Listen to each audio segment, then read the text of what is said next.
I'm just gonna wait maybe a minute or two till everybody gets in here, but just gonna start out by saying, the notice that went out mentioned metal play, match play, and mental, which we're gonna cover tonight, but I'm gonna leave as much time as I can for questions. I think it operates best if I speak less and I try and answer your questions in any way, shape, or form. So if you have a question, you can raise your hand at any time during the proceeding and I'd be happy to take it and discuss it. Because that's what it's about. It's about educating you and just filling in some blanks. Anybody watch Full Swing yet? Starting tonight. What's that? Starting tonight. Oh, good.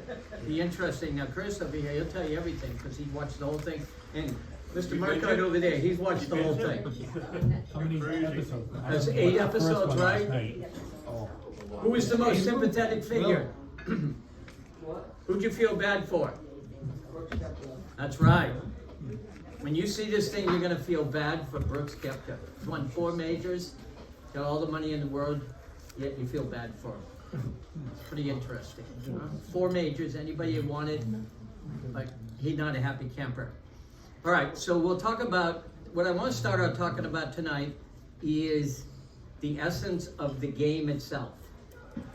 Not so much mental play, not so much match play, not so much mental, but the game has been played for 400 or 500 years, and nobody's perfected it yet. They tried, and yet they can't perfect it.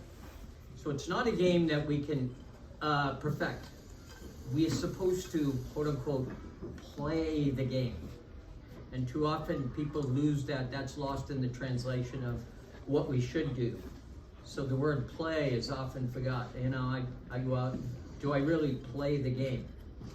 And what I mean by that is it so important what you shoot?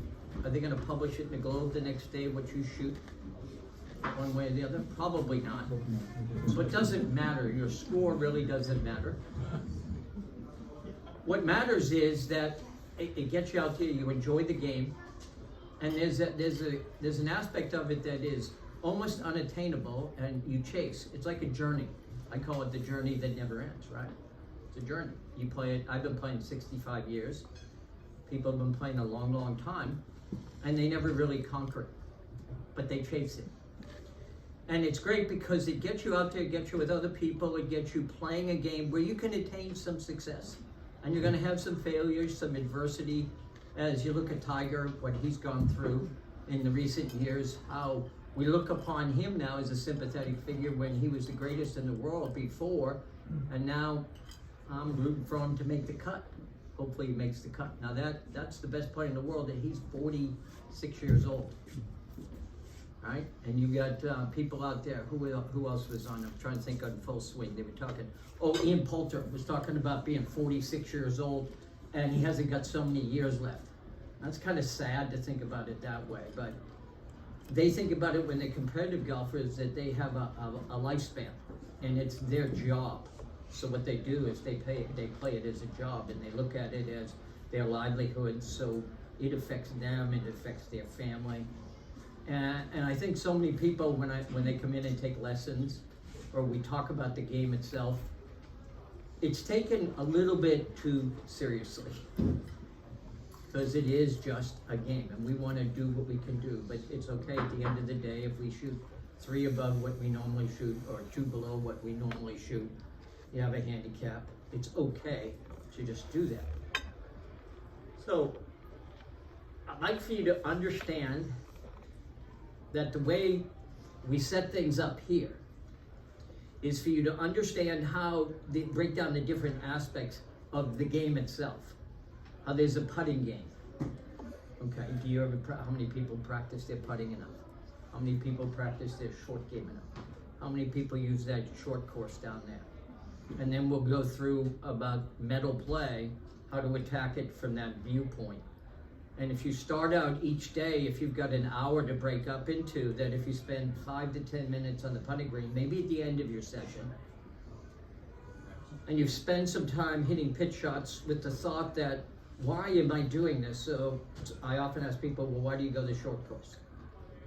And my answer to most of them would be, well, to sort of figure out if I play a hole and I'm this far short of the green, what would I do? What would I hit? The greens are small out there. How would I hit the green? What's the best place to leave the ball considering where the pin is? And things like that. So it's for asking and answering questions. So when you putt, you should basically go out there with the thought process of, all right, I'm gonna putt some 3-footers. Now the tour average on 3-footers is about 99%. Yet it drops off dramatically by 6 feet. And so I'd be interested for any of you that could put a ball down 3 feet from the hole and understand what 3 feet really is. It's not that far and doesn't require that much, but it's an important aspect of the game. And if you hit a few of those, and then you back it up by 6 inches to a foot, you can gain some confidence that when you get to 6 or 8 feet, that you might be able to make 50% of those. And at 3 feet, you're making 99% of those. There was one player a couple of years ago, he had 570 of them and he never missed one from 3 feet in. That includes a 1-inch putt, that includes a 6-inch putt. But anything inside of 3 feet, he never missed. And the players that win week in and week out on the PGA Tour rarely miss inside 10 feet when they win. When they don't win, they miss, right? And so what happens is we don't see that. Unless you listen on TV and they announce that on Sunday, you never go, okay, what did he do from 10 feet in this week? So you don't know. You think that they just hit every shot perfect. And when you see this show that's on, or when you really watch golf, they don't hit all good shots. They hit a lot of, I mean, look at where Scheffler was in that last round. I mean, hitting the trees. Rahm hit it there. Rahm had to chip out twice.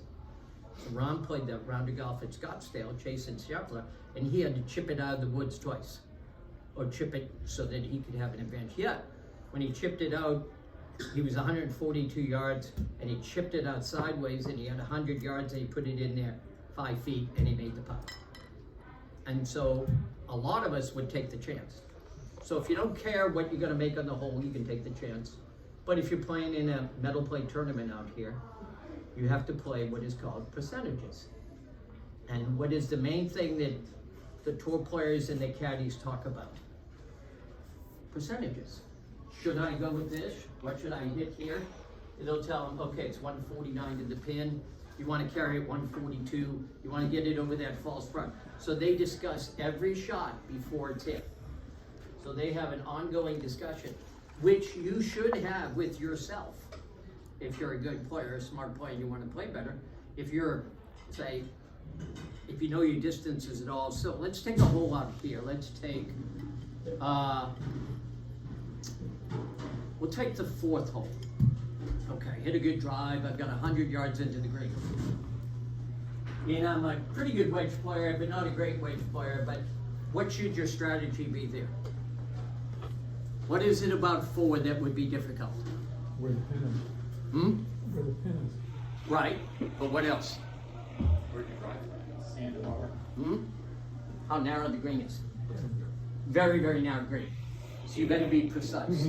So there, you don't want to be short. Difficult because of the water. And you don't want to be long. So if you were smart and you hit the shot, which way is the green pitch? Right to left. Top to bottom. So if you hit it in over the bunker every single time you played the hole, no matter where the pin was, you aimed over the middle of the bunker, probably wouldn't hit the water, and if you hit it on the green, it would bounce left down to the middle of the green. And you don't even ever have to aim at the flag, right? So you never have to aim at that flag if you don't want to.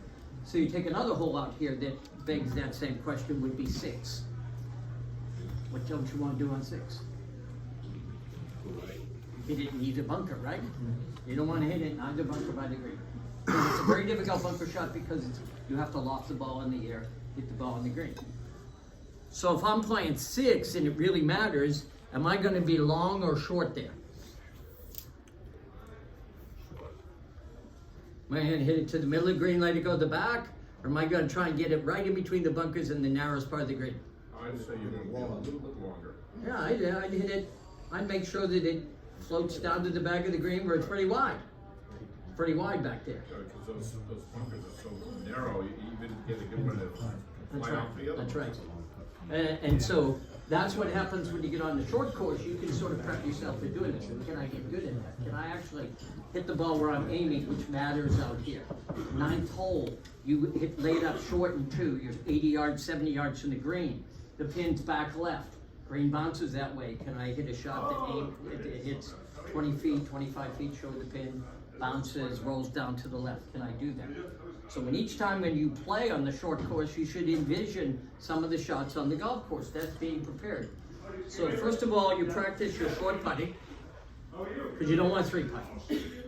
Then it would behoove you that if you hit a wedge of any kind or any shot into the green, that you take the place where it is the easiest to putt from and it's the widest part of the green, right? So you have out here, it's difficult. First green is very narrow, isn't it? So if you hit if that pin's up on the far right, if you go for it, you better be a pretty good pitcher of the ball, because it's going to go over and you're going to have to chip it back. You go in the middle of the green in the dip, just hit it in the dip. Putt from there, this way or that way, and putt it from there. Because on the left-hand side, it's as narrow it is on the right-hand side. And so it's knowing the golf course that you should do. But it's just not making, having bad judgment, get on the first hole and go, oh, I should know that. How many times have you said that? I should know that I shouldn't do this. But you do it because you didn't have that. So I suggest that on basically every shot you hit, you ask yourself 2 or 3 questions. How far have I got? Do I want to be long or short, right or left? That's it. And can I hit the shot I want to hit? Can I do that? And if you think you can do that and play the percentages, then you're better off. You'll make more good decisions. You'll have more success. If you forget to do it, you might still be able to succeed, but probably you'll end up hitting it and you'll go slap yourself in the side of the head and just wonder why you do stuff like that. So it's an ongoing process, and it goes back. Now we go back away from the green. Now we're going to go back in mental play. We're going to go back to number 1 and say, how long a shot do you want to have in there? 100 yards in? So the hole's 300 yards long. You have to hit a 180 yard shot, 200 yard shot to the widest part of the fairway, right? So does it make sense to try and hit your longest club and get it as close as you can to the green? Probably not. You can get the widest part of the fairway. The widest part of the fairway on number 2 really doesn't matter, because it's a pretty long hole and it's pretty wide all the way up the hole. Another hole, 4 matters, right? And we're just talking about this golf course, but you could take it to any golf course in the world. You could take it to a place like Cohasset and discuss that. So how many of you played Cohasset? Anybody play Cohasset? Okay. So there's certain holes, like on number 1, you don't want to leave the ball short, do you? No. No, you don't want to leave the ball short at all costs. And so you get used to these things. So that's why people play better where? At their home course. Because it makes sense. They've already made these mistakes and made these decisions before many times. So when you play mental play, it's all about percentages and how you put yourself in a place to shoot the best number you can. So in the first hole, you want to make 4. Get out of the box making 4. So I just hit a drive. I hit a pretty good drive. I got 100 yards into the green, or 80 yards into the green. Am I going to go for the flag? It's on the front left, back right.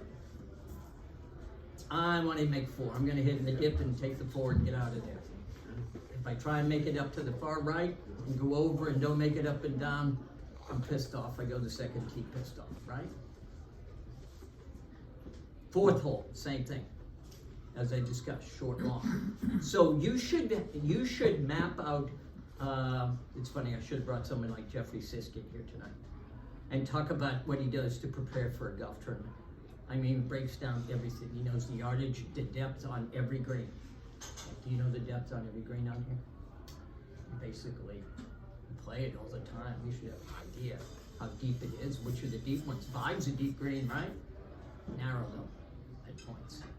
So what you're trying to get into your head here is, how can I make the least amount of mistakes in mental play to allow me to shoot the best number that I can shoot, if that's important to you. Now, another way to think of it is, if I don't care what I shoot, and I'm aiming to hit the best shot, I'm aiming to hit great shots and see how I can perform under pressure, I might tee it up with the driver on the first hole, but I'm not going to complain if I hit it out of play. I might tee up a driver on the fourth hole, try and get it up as far as I can, but I'm not going to worry about it if I miss hit it. Or I might take the chance that the pin's on the left on number 4 and go for the flag. But if I hit it short, I took the chance, hit the banking, went back in the water, or hit it over the green because I didn't play the hole the way it makes sense to me to play the hole. So there are always approaches that you can take. You feel good about it that day, go for it. Other days you don't feel as good, lay back, you'll play your best golf. And then you'll know when to take chances. And there are places you can take chances.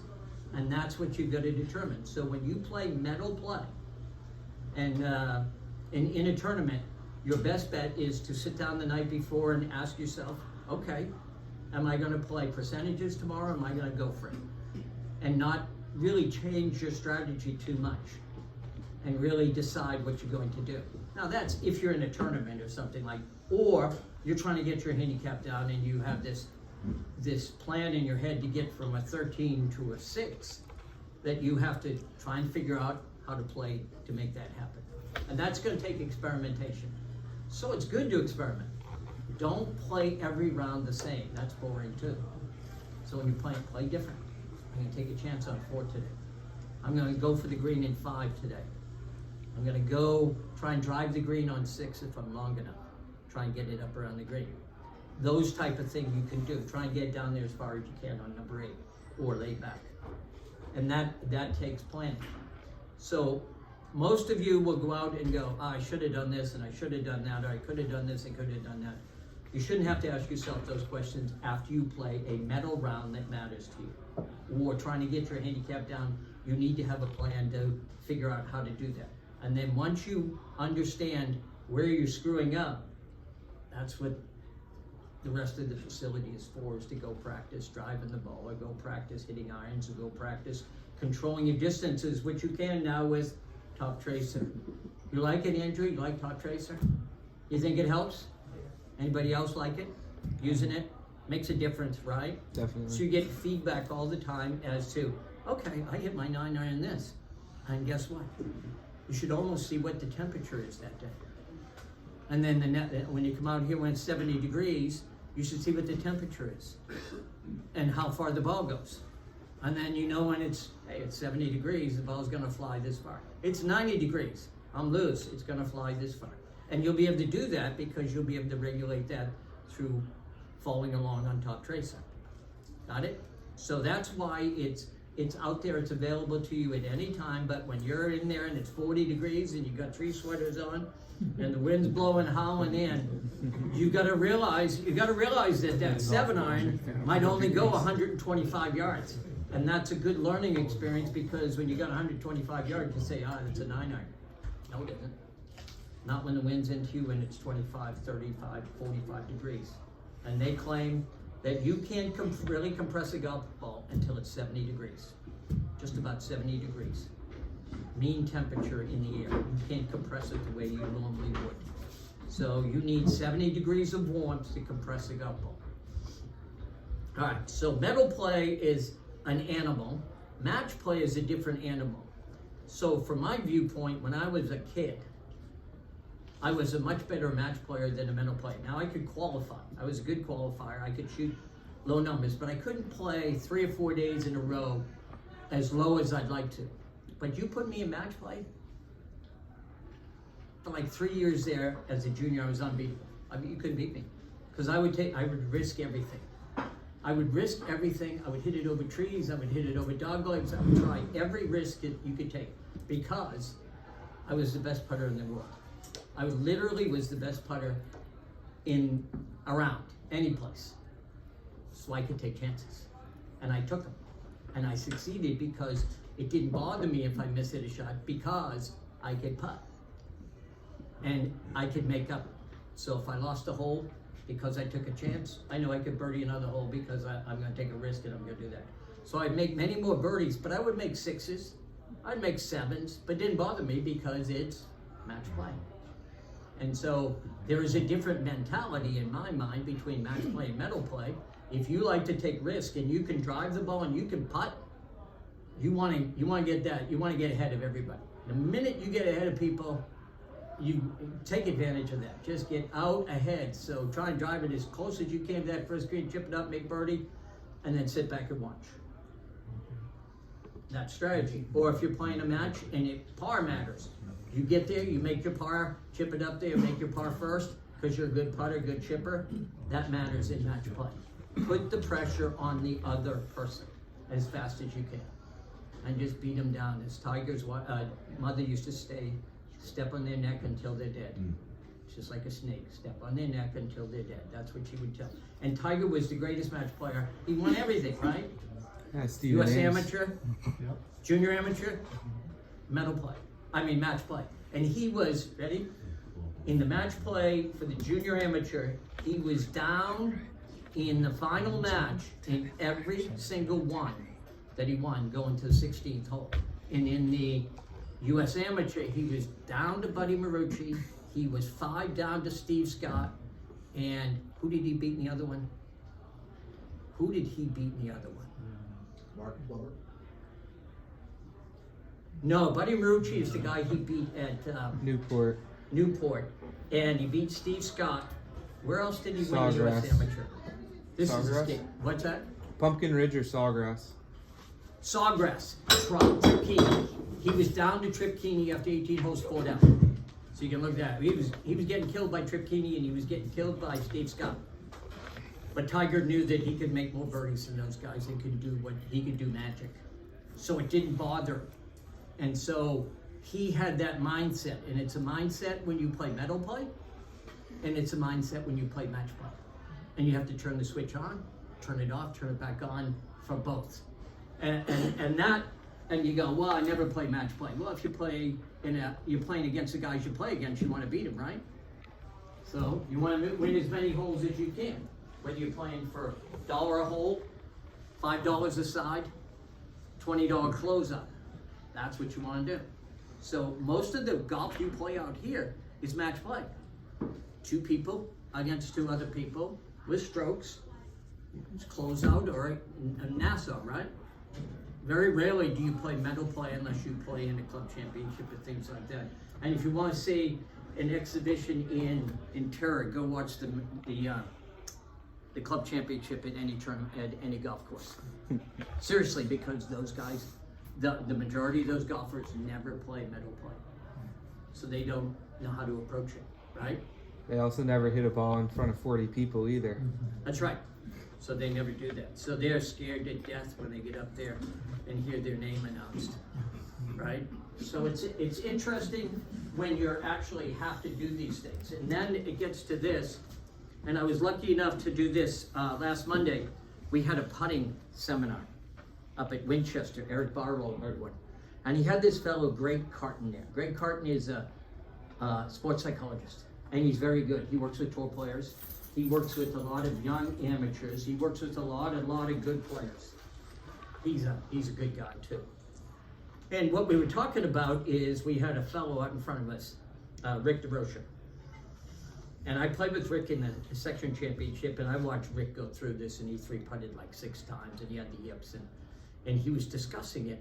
And he couldn't really even describe what he did because he couldn't see it. Now, I was in the group with him, and unfortunately, I'm sorry, but I was describing what he did.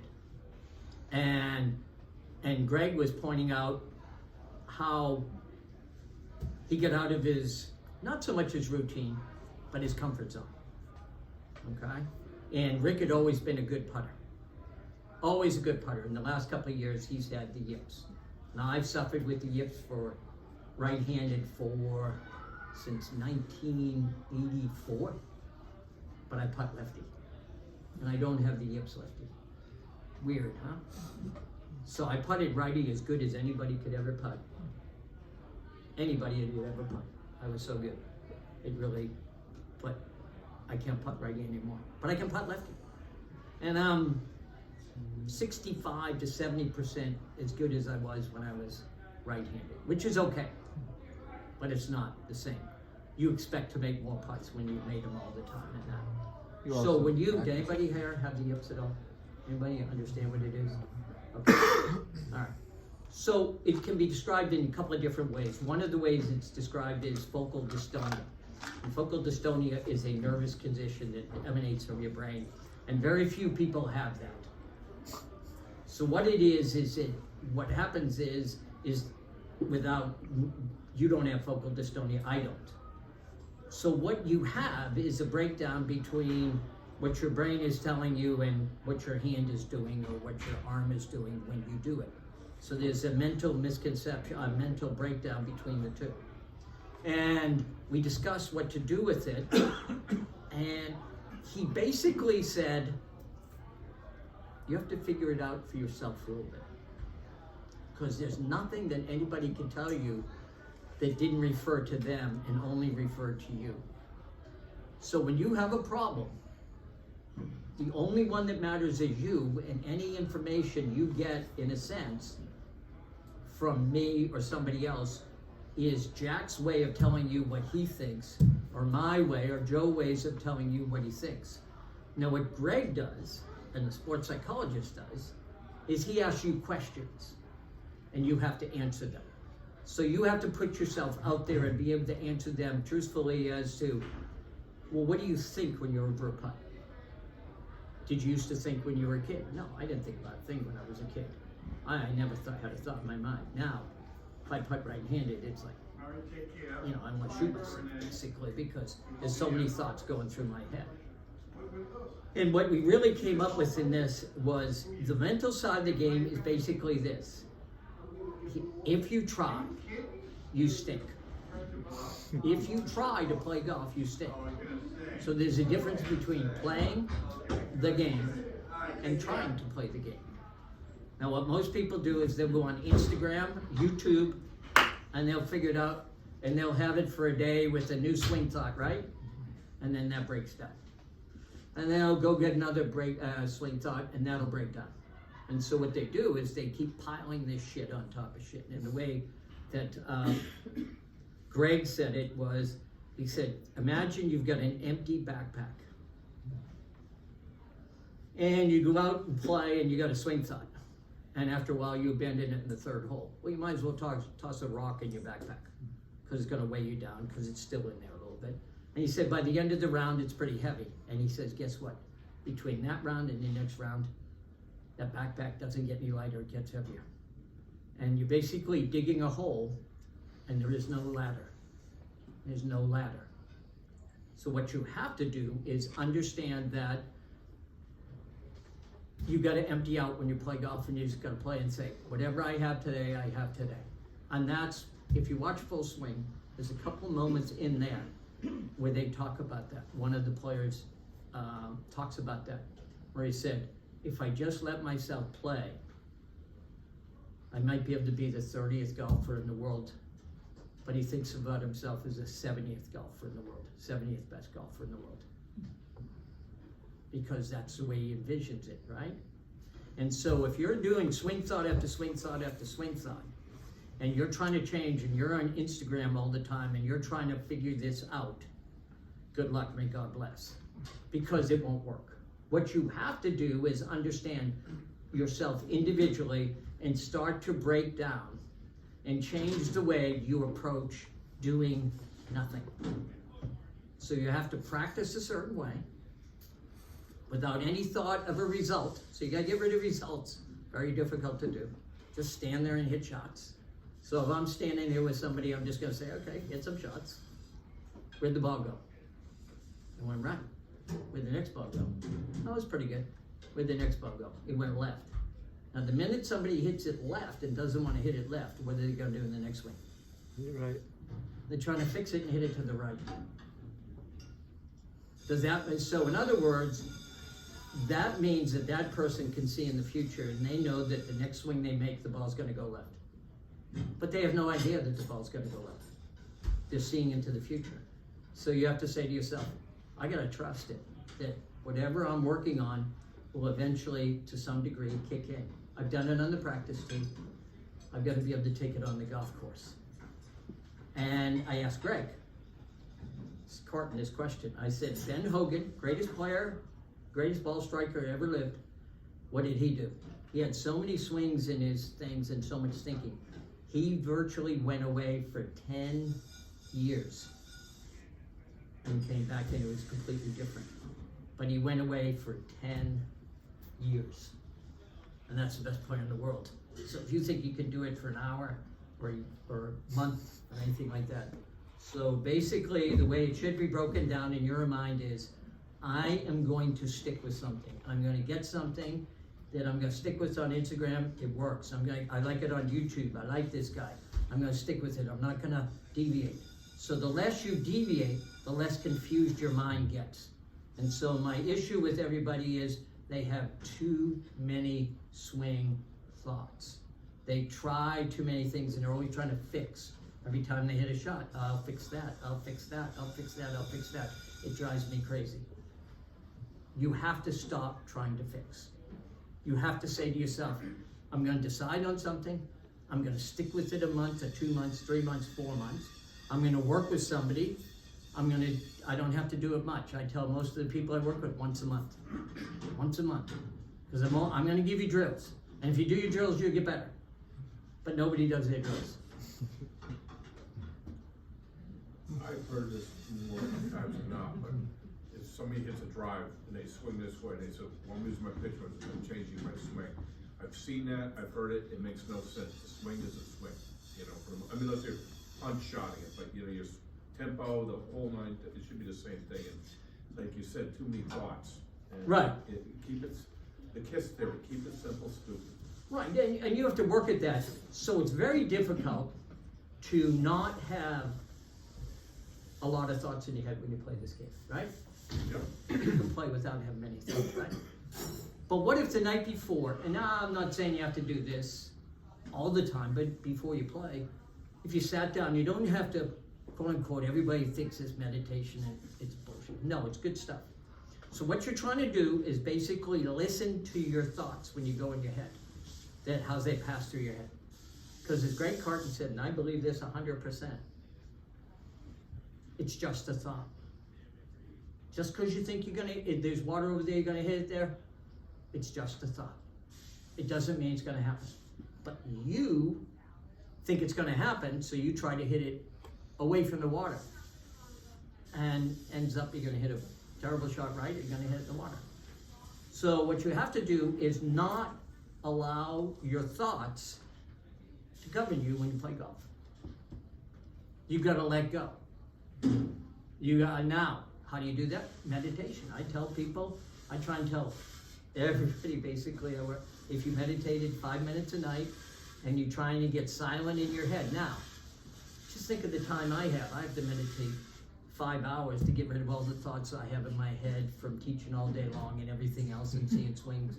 So I've got all this crap up in my head. It's very difficult. Really, I'm being honest here, right, Zach? Right? I know. So we go through it. So if you say you teach 6 hours, okay, and you've got 6 students in there, and they all do something a little different, and you're trying to get them down to just performing a certain way without trying to think too much and give them some ideas. Well, that stuff doesn't go out of my mind. Stuff doesn't go out of your mind, right? No. It sticks with you. Now, if you do that week in and week out, it's like you want to commit yourself, right? I'm 15 That's years when you need into it. drugs or something like that. You need those trauma and psychedelic drugs where you can forget everything. But I'm serious about that. This is, in a sense, a very traumatic game. You hit a bad shot, you want to just hit yourself with the club. It was interesting. Everybody loves Max Homer, right? You see what he did last week? The week before? Club throw? You see what he did? Yeah. He hit a shot out of a bunker and he didn't like it, and he just hauled off and he just whipped that club into the ground so hard. Oh, penalty. And you would never think, no, he just ripped it out of the bunker and threw it down the fairway, let one go, and you would never think he'd do that, would you? So there's 2 trains of thought. Now we'll get into some things about acceptance and compassion. 2 trains of thought. So this is Greg's train of thought, and I agree with him. Let it all out. Don't throw clubs, don't disturb other people, but don't keep it in. Don't keep it in. No. Don't be, as I told them, don't be Catholic. Don't keep it all in. Right? Don't be Catholic. Just let it all go. Hey, I hit a terrible shot. What can I do? I gotta let it go. I gotta accept it. So that's the number one thing that tour pros, he teaches tour pros. Number one thing, he teaches them two things. You have to accept that when you walk on that tee, you can accept every single shot you hit 100%. And the days you do, you'll play better, because it doesn't matter what you do, you've got to accept it. It doesn't go away. And so that Max Homa, he probably played better after that. But the guys who hit their shot and go, no. Don't try and act nice. If you want to swear, swear. Tiger gets mad as anybody. His mother said 10, 15 seconds and then let it go. Then you don't carry it around. So there has to be a trait of acceptance. They accept things. Listen to so there's one episode, and I could say it, but it would clue you into what it is. It's one of the first few episodes where that is a key thought. Whatever I'm talking about now, you will hear if you watch the second episode of Full Swing, right? 100%. Right, Andrew? Okay. And it turns out good. So there's a nice ending to it where you see things. But there's a way to accept things, and there's a way to not accept things. And he said that's the number one trait. The number two trait that he talks about as the most important trait is self-compassion. He said, if you can't be compassionate towards yourself, don't play. Don't play. He says, because you'll end up, the guys you play with will be miserable, you'll be miserable, and everybody else. Because all you'll do is grumble the whole way around, and it will upset those guys. And so, if you play with your best buddy, and he hits a bad shot, you're going to go over there and go, you asshole, that sucked. No, you're going to go, it's okay. We'll make it up, right? But you won't say that to yourself, will you? Not one time you said it to yourself. So you'll just demean yourself and everything else, but you would never do that to your friend. And he said, you've got to learn to be your best friend out there. You've got to be self-compassionate. If you do, he said, you'll start to play better, because it won't mean as much. He said, you've got to dumb down how much it means to you. How is this whole thing? We talked for an hour about these questions and everything else, and he said, you just got to dumb it all down. It's a game. He must have said that 20 times.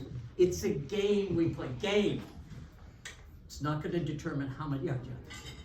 I played a lot of golf with this guy's name was Gene Boyer. He worked at Titleist, and he passed away a few years ago very tragically. But he was no one loved the game as much as he did. Right. And when I played golf with him, I would get angry after hitting a bad shot. He'd look at me and say, "Hey Jack, don't get mad. You're not that good." And it would put it in perspective. Yeah. So wasn't that self-compassion and acceptance? I'm not that good. So if I think I'm better than I am, it's unrealistic, right? So you can't be unrealistic in this game. It never works. It never works. Now people are unrealistic about expectations for Tiger. He's not going to catch Jack. He's not going to be able to do it. He can't walk on that leg. He's lost his fastball. Although Jack won at 46, Tiger won at 44, 45. But they don't win every time, and they don't win a lot. I mean, Mickelson was an outlier. I don't know how he did it this day, winning at 51. But it's funny. You see people, pick out the best person you've ever played golf with. They were fun to play with, right? Now, it depends on how many beers they had, whatever, but sometimes. But they were fun to play with. They encouraged you, and they never said anything demeaning about any shot or that was lucky or anything like that. It was more, hey, keep it going, great, all right. Because when you push somebody, they push back, you're competing. But you're all trying to, raise everybody's ability level or spirits in the game. And too many times we think about, you're out there in the middle of a game trying to fix yourself. There's no way you can fix yourself on the golf course. Give it up. Can't do it. What you can do is carry on and never give up and just keep doing what you should be doing. But you have to have a plan. Very few people in this room or in this club, or in any club, have any kind of plan. They have no idea. Yeah. So, is it safe to say that when, you go out and you play a, metal play tournament? Yeah. Right? When you go to bed the night before your round the next day, have you played the round in your head as to exactly a strategy that you're going to stick to throughout the course of that round? You know, I'm gonna hit 3-wood off the tee here, I'm gonna hit I'm gonna hit a 2-iron, I'm gonna hit, and then adhere to that. You come up with a plan and then pay strict adherence to that. Why not? You ever done it? Yeah. Yeah. And what you do is you can keep doing it. So isn't golf 18 one-act plays? They let you tee it up on you pick it out of the hole, it all starts again, right? So you pick it out of the hole, put it in your pocket, walk to the next tee, it all starts again, right?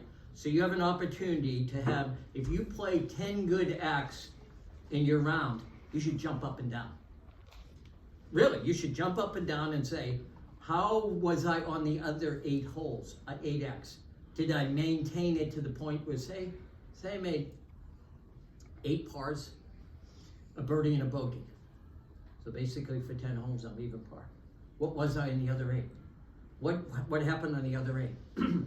So don't look at it as, and always look at it from a negative viewpoint. I was able to hold it together. And so it's a balancing act. So if you can start out and do 5 of the holes you play the way you want. And then a week later, you're playing again and you play 6 holes. You've gained, right? Now somebody might not think it's a big game, but it is. Percentage-wise, it's a big game. And if you just creep up on it little by little by little, that handicap's gonna go down, your ability's gonna improve, you're gonna enjoy the game better and everything else because you're invested in it in the correct way. That there's an ongoing process of, I have a process by which I'm gonna get better. So you owned a business, didn't you? Did you have meetings with people? Did you plan the beginning of the year what you were gonna do? Did you plan 3 years ahead what you were gonna do? Why the hell don't you do it in your golf game? I do. Right, so that's what you have to do, right? And then you seek out what you need to seek out. So say your business is going poorly. You seek out a consultant. What's the guy they call, who's the guy they call that comes in? Ombudsman? He oversees everything and it's like having a forensic accountant. And they come in and you're afraid of what that person might say. But he also might say, hey, you're doing pretty well. This is all you're missing. But most people are hesitant to do that because they're fearful of what's lying underneath. Is their talent good enough to do what they want to do? And most people are more talented than they think. They just don't have, they can't quite put it together, right? They would feel that, I can't quite put it together today. It just falls apart. So you'll have players who fall apart in the last few holes. Well, because they've never really gotten over the end line there. And once you do, then it's easier each time that you get over the end line. So they'll tell you the first tournament is what? It's the hardest one to win. Because after that, I've already done it. I've been there. Scotty Scheffler. He's won 5 tournaments in a year.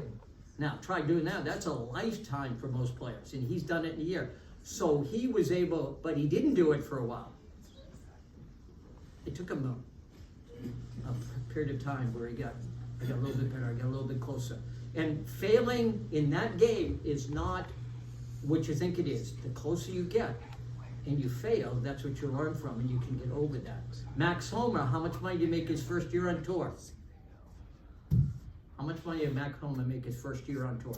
How many cuts did he make? 18 grand. 2. Made $18,000.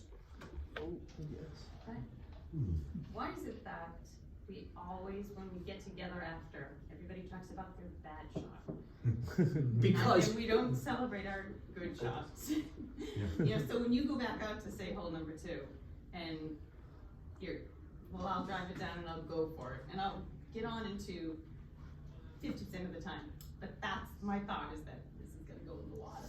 okay, now I'll go back to, and this is rather me. than the other. This is your Catholic upbringing. That's ego. Talking about your good shots, right?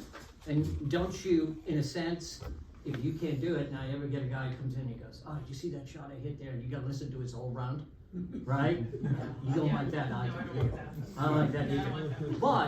But you should, as a group, make that agreement that we're gonna celebrate our good shots. We're gonna talk about our good shots. Now, the bad shots, I can let go of. Why would I continually talk about my bad shots? You should say, as a group, how many good shots we hit in there? Hey, Joe, that 8-iron you hit on number 6, number 8, that was a great 8-iron. You like that shot? Yeah, okay, how'd you feel there? And that's the way you start to crawl up on getting over that hump of not being so self-defeating. Right.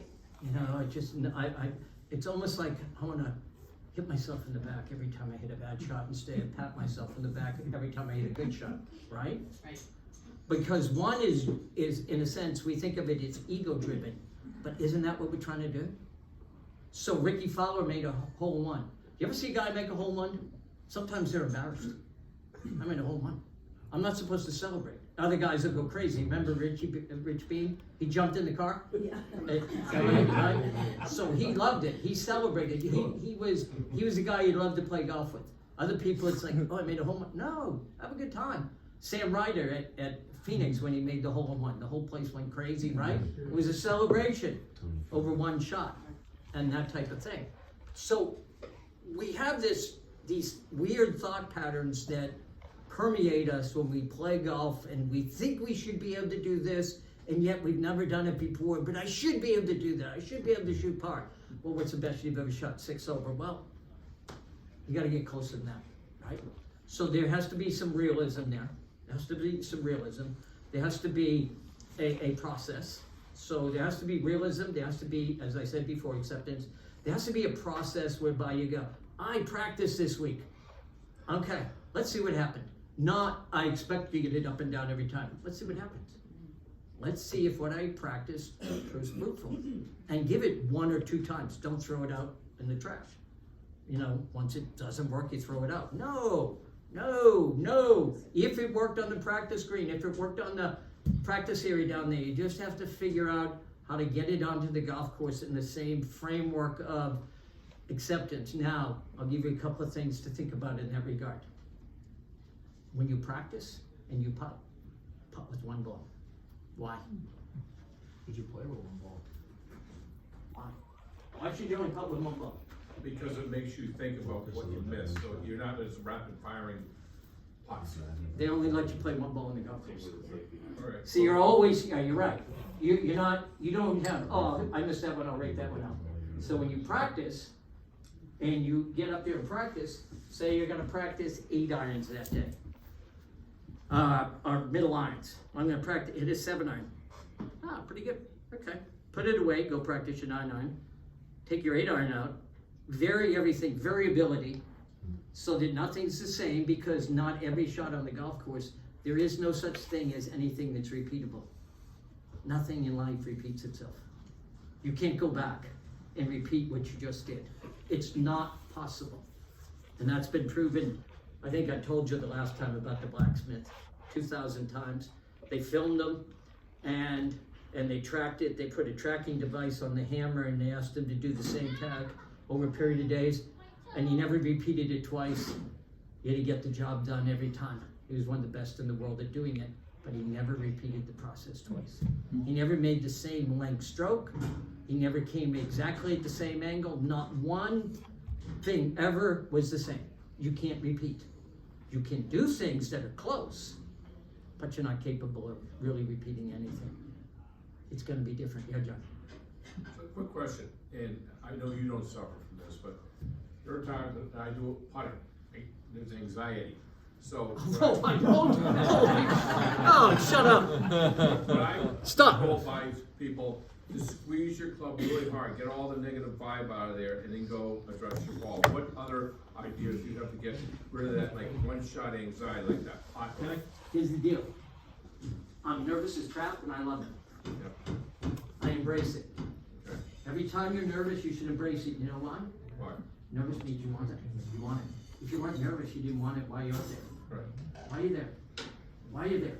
So anytime you get nervous or anxious and you step on that first tee and your name's announced and everything else, And Tiger would tell you this, he was nervous as hell all the time. He wants that. He embraces it. Make me nervous. I want to play. I'm going to show you. But see, most people think of it as a negative. They use it as a positive. The people that really get it use it as positive. I'm nervous. Hey, I'm supposed to feel this way. All right, I'm nervous. It doesn't mean that I'm going to miss the putt, does it? So being nervous doesn't mean you're going to hit a bad shot. Being nervous does not mean you're going to miss the putt. Being nervous might be what you needed to do. Being excited is what you needed. Being calm might be what you needed. So you've got to really file these things away. You can't believe how complex this game is, right? I played for 65 years. You can't believe how complex the game is. It toys with your emotions. It kills you. It excites you. It does everything, and that's why we play. We play because we experience so many things that are very hard to conjure up. Okay? People go to movies. Why? What are some of the famous movies? Horror movies, right? Scary movies. Why? Right. So actually, people like to be scared. Some people like to laugh like crazy. So they go see all the comedies, right?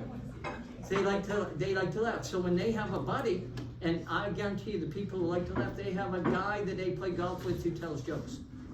If they don't tell jokes, they have a guy that tells jokes. Because they like that part of it. You see? So we gravitate towards things that we like. And so that's why sometimes when people are grumpy and all that, they don't have many people to play golf with. Because people say, nah, I don't want to play with them. I want to enjoy myself. So in the everything we talk about, whether it's mental play, match play, mental or whatever, it's a game. And if you see kids play games, they have joy, right? You play a game, you go out there, you get to be in the sunshine, you get to play joyfully and do things if you thought about it that way, where you can enjoy yourself. It's part of the word, joy.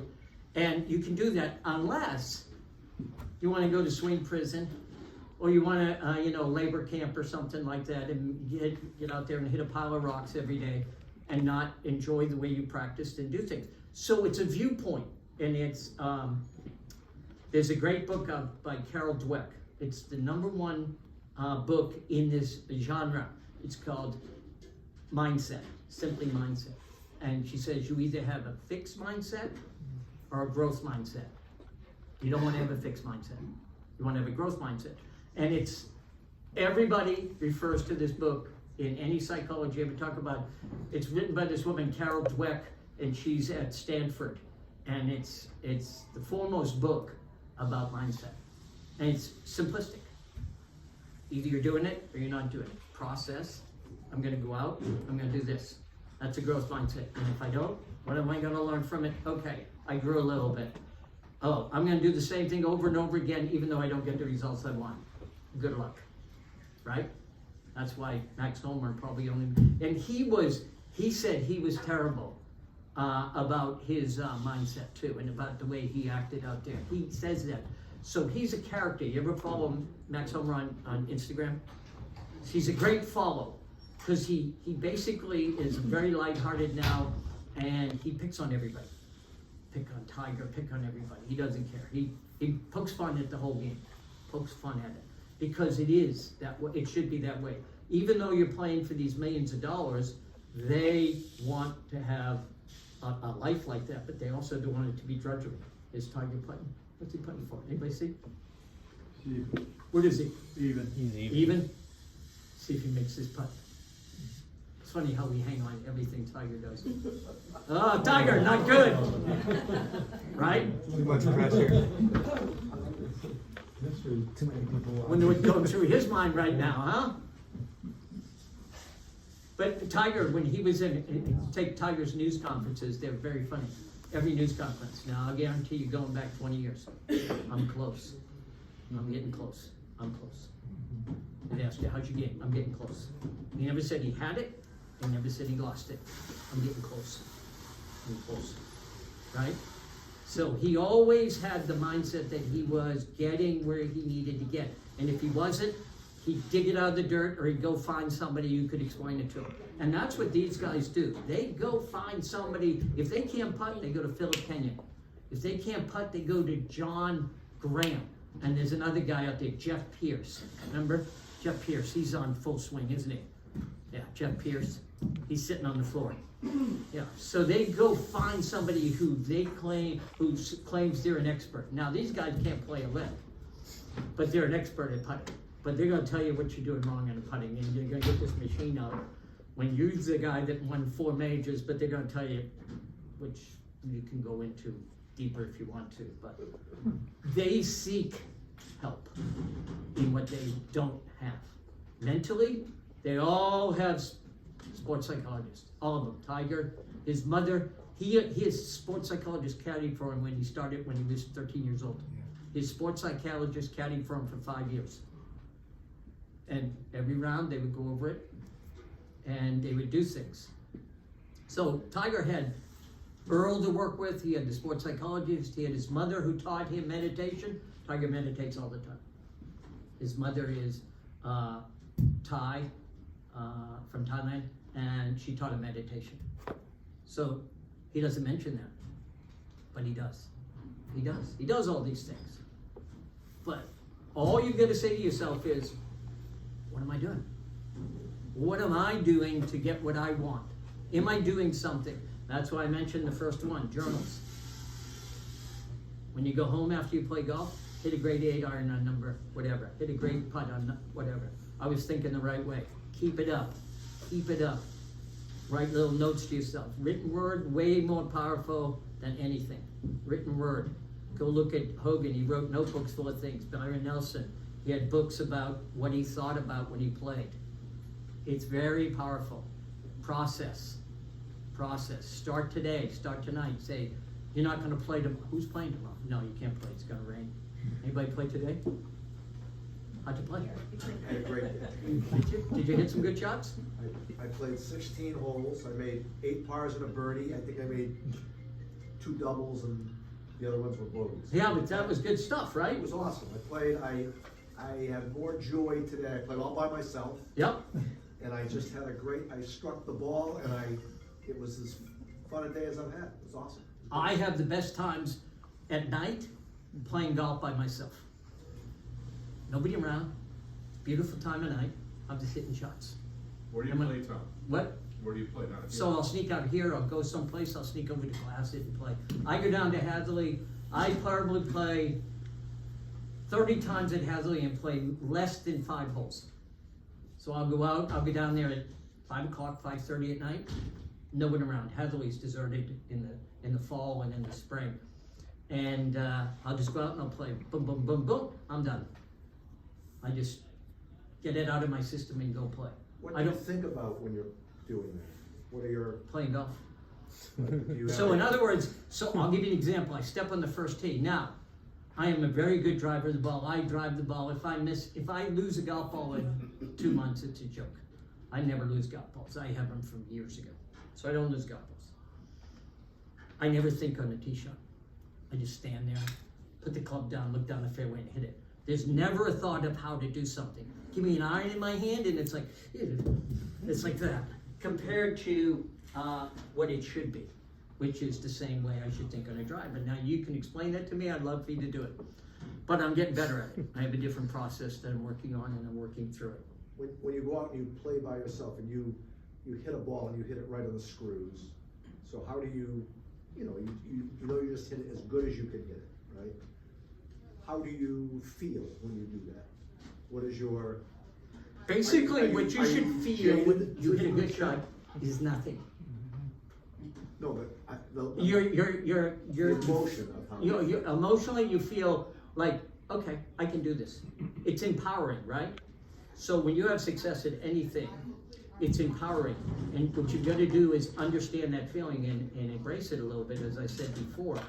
But when I'm out there and playing, it's trying to get rid of all the thoughts that tie me up or anything that keeps me from doing what I want to do. Like I said, I was a great putter. Still am a good putter, left-handed. I was unbelievable as a pitcher of the golf ball. I'm not as good at pitcher of the golf ball. And I'll give you an example of how this has changed in the last few years for everybody. I went and played Medalist, and at Medalist there's maybe 60 to 100 members who are under 4 handicap. That's where a lot of tour players play.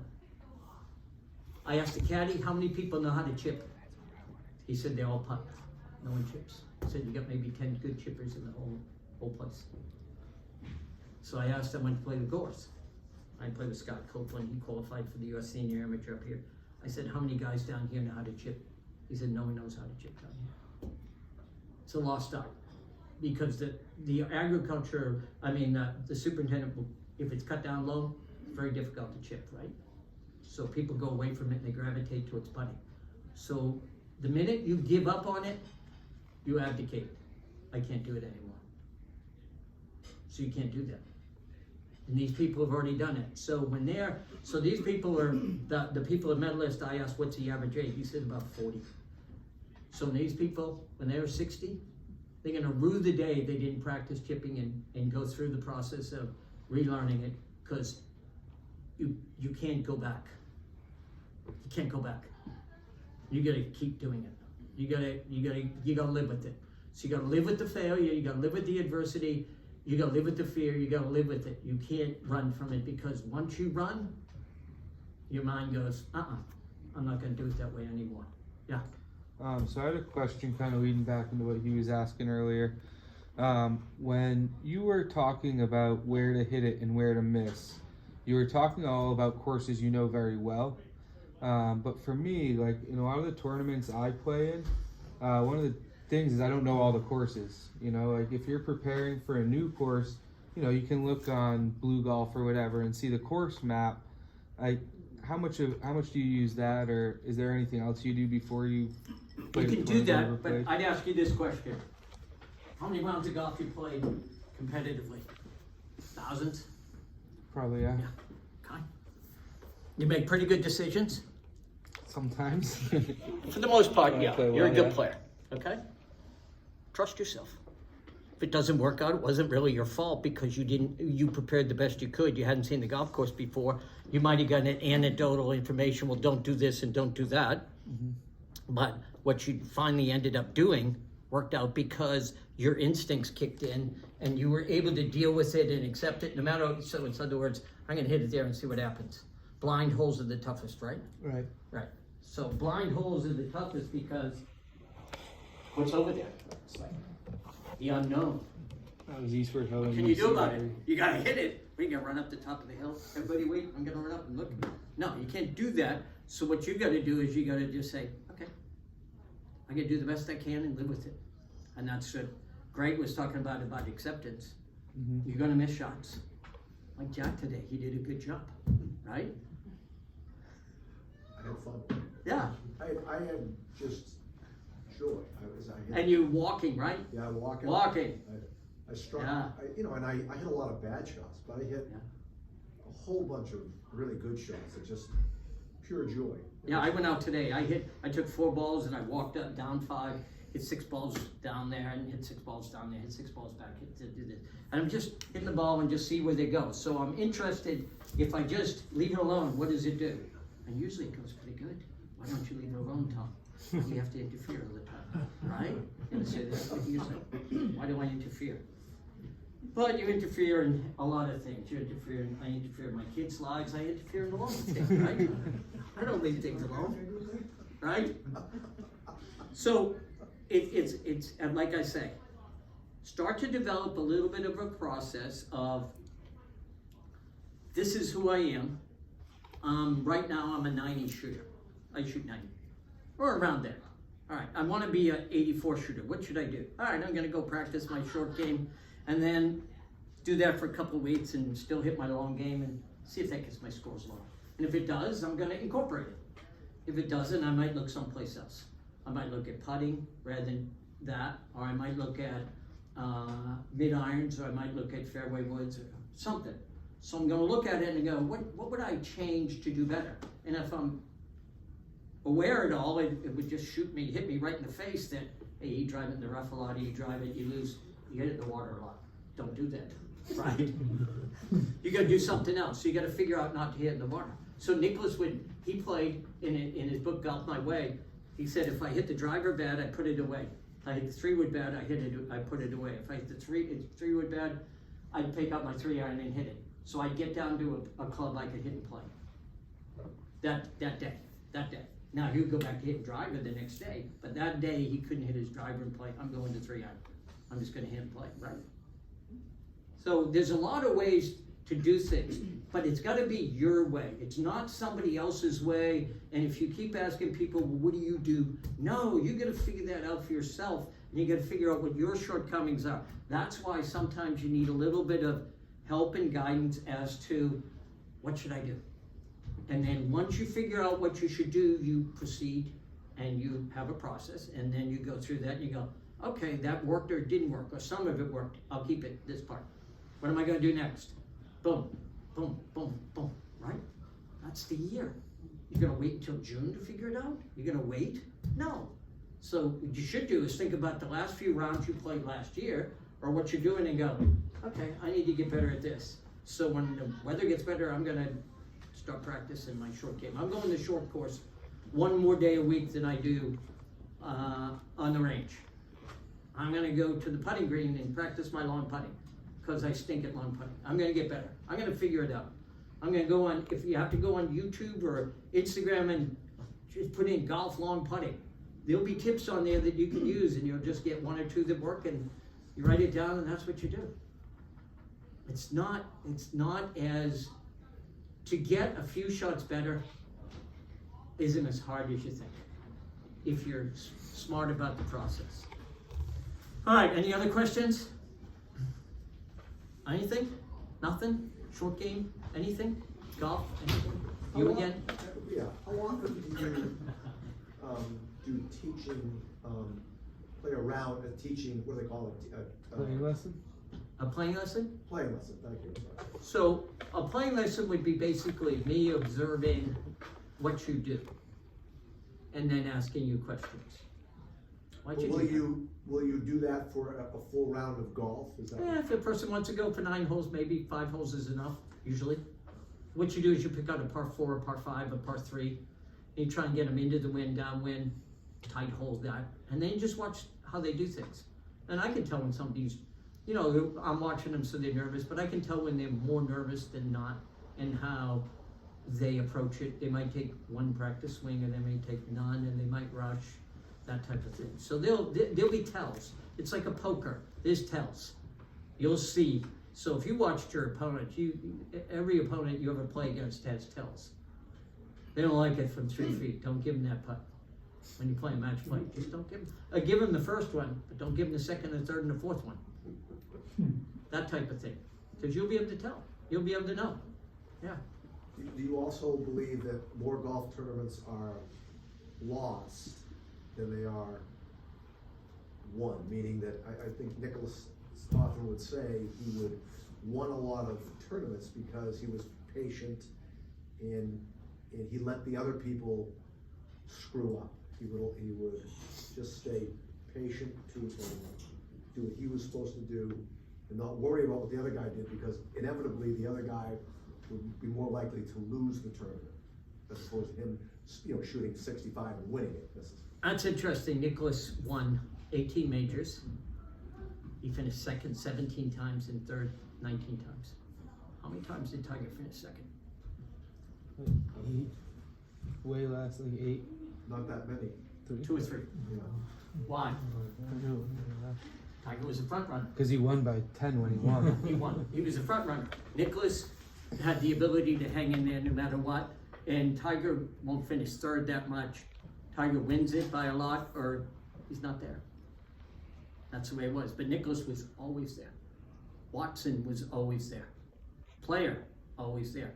So that generation thought differently. So we could go back in generations, and you could say that generation, Nick Faldo made 18 pars and won a British Open. 18 pars in a row to make a birdie. He won the British Open.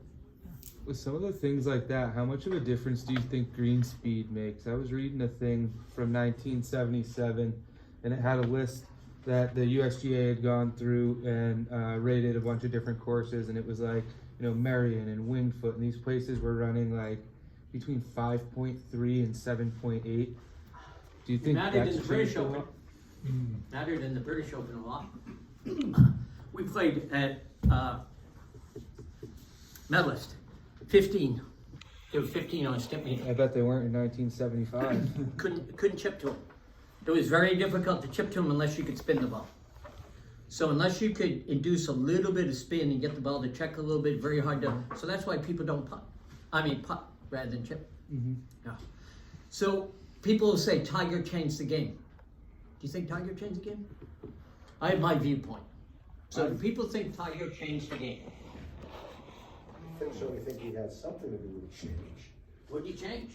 Commercially, he did. Like, he changed the money in it. The length of the golf course, he overpowered a bunch of golf courses early in his career. I mean, the whole big thing about the Masters, they tiger-proofed, you know, Augusta at one year supposedly, or they stretched it way out. Other guys hit as long as he did. Yeah, well, John Daly. Hmm? John Daly could hit it just as well. Yeah, John Daly. But he hit it long and he had a good short game. I mean, there were times Ben Hogan hit driver 300 yards. Okay, the game changed in 1997, 98 when Tiger came along. What happened in 1998? Does it have more to do with the agronomy? what Two was it? things. Two things. Recession? The golf ball. Oh, from Bellata. Pro to- V1. Yeah. Pro V1. If Doesn't Tiger had to spin play as with much. the spinny ball, wouldn't have been as good. Because he Sorry, hits it all over the place. wouldn't have been as good. The ball and the club. Titanium face. You know why they all drive it better now? Ball doesn't go offline as much. So if you played Bellata clubs, the ball went offline, it spun more. When Tiger came in, he came in at the perfect time. And I got basically all this information from Wally Uihlein. So Wally and I are good friends. And Wally said, Tiger might have done that. He said, but how many African-American players really play on the tour now? Not many, right? So they think they changed that. No, not really. It wasn't even about access. So the golf's gone down. It was down. Now it's going up because of what? What caused the greatest increase in golf? COVID? COVID. Yeah. COVID. Way more than Tiger. Way more than Tiger. So all the golf courses that were built in Tiger's area were going under. Now none of the golf courses are going to go under. You can't get on a golf course. You couldn't get in Cohasset if you tried. For 10, 15 years. Can't get in there. All those golf courses you can't get in. So yeah, it's that type of game that it's technology that changed the game. Not Tiger. Technology. In my opinion. Do you Did think? Tiger changed the purses? You know, before Tiger, you know, if you won a tournament, it was like 300 grand. Now it's like 2.7 million. Right, he changed the way they got paid. The way they get paid. That's why all the players love him. Yeah, exactly. The other thing though too, with the changing of technology, so back in the, I'll go back to the 60s and 70s, US Opens were played on courses that were less than 7,000 yards. Is that not true? I mean, Yeah, yeah. But the ball didn't go far. right. The ball. goes It had far, more to do with the the ball, clubs were for sure. different. Yeah.